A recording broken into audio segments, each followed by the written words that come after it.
Let's talk about something we've all been through. Why is it so incredibly hard to make a good habit stick? Well, today, we're going to break down a system that pretty much promises unbreakable consistency.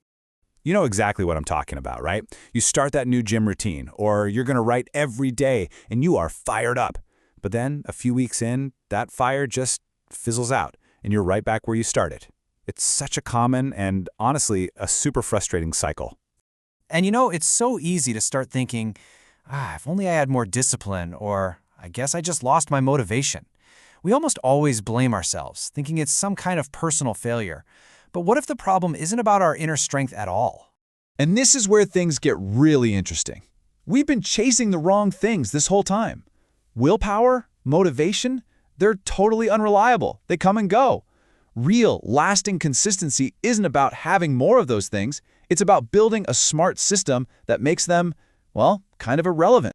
So, how do we actually build this system? Well, it all starts with a solid foundation. These first two pillars are all about removing that initial friction, making it so that just showing up is the easiest part of your whole day. So pillar number 1 sounds totally backward.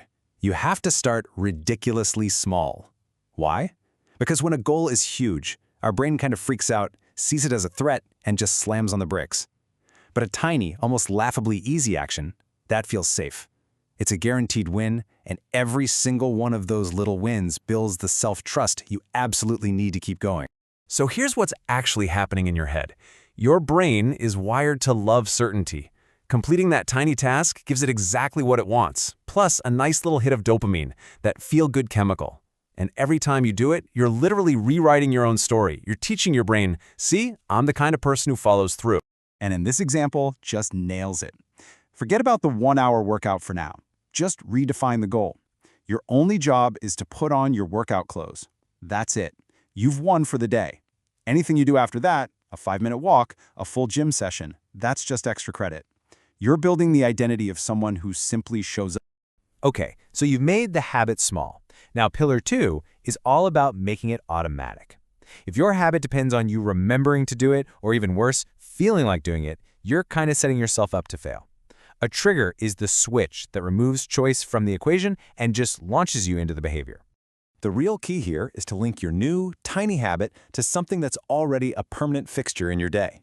Attach it to a specific time, like 6:30 a.m., or even better, piggyback it onto a habit you already have, like after I make my morning coffee, I will meditate for 1 minute. The absolute worst trigger, when I feel motivated. That's just a recipe for disaster. All right, we've laid the foundation. Now it's time to fuel the engine. These next two pillars are what take those small, automatic actions and turn them into this powerful, self-sustaining force. Oh, this one is a total game changer. Most of us quit because the results we want, losing the weight, making the money, they just take a long time to show up. And that is so demotivating. The solution?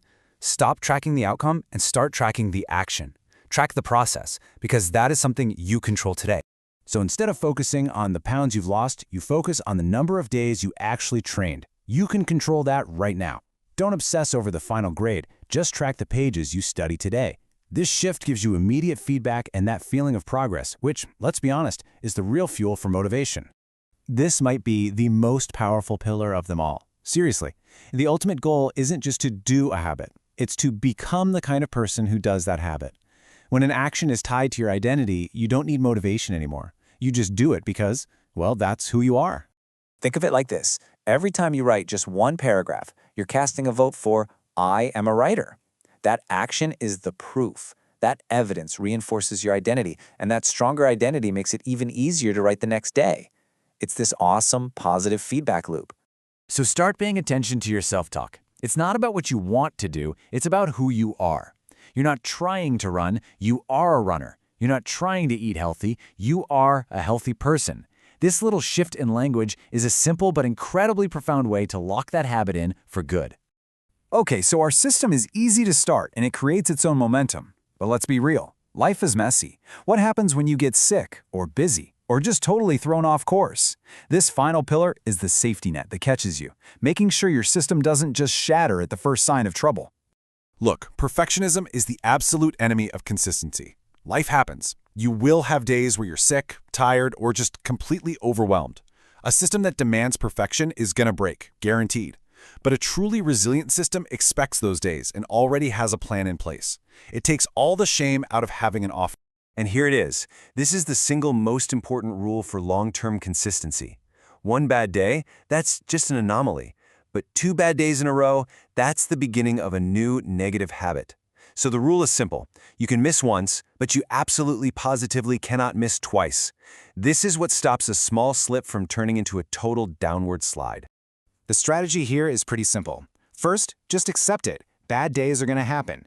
Second, have a 2-minute fallback ready. Can't do a full workout? Fine, just do 2 push-ups. Can't write a whole page? Just write 1 sentence.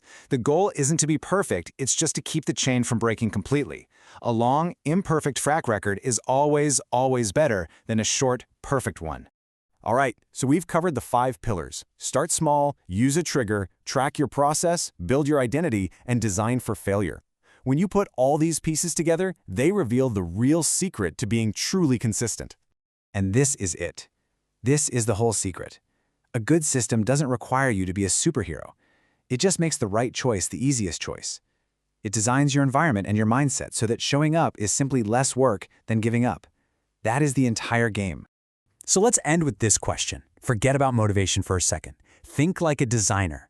Using these 5 pillars, what's just one small, unbreakable system you can build for yourself, starting today?